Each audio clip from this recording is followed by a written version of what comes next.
ममाईच्या किचनमध्ये आज करूया शिरा. शिऱ्यासाठी लागणारं साहित्य: या वाटीने मोजून 3 वाट्या बारीक रवा घेतला, 2.5 वाट्या साखर घेतली, 1 वाटी भरून घट्ट तूप घेतलं, पातळ केलं तर 1.5 वाटी घ्यायचं. काजू बदाम किसमिस बारीक करून ठेवले.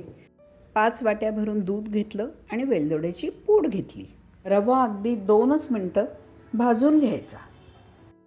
आता ते तूप टाकून रवा चांगला पिंगट रंग किंवा बदामी रंग येईपर्यंत भाजून घ्यायचा. रवा छान बदामी रंगाचा भाजलाय, ते काजू किसमिसही त्यात टाकून द्यायचे.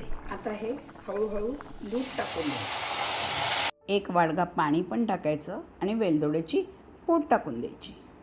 गॅस थोडा मध्यम करायचा आणि त्यावर झाकण ठेवायचं 5 मिनटं, म्हणजे रवा चांगला शिजून जातो.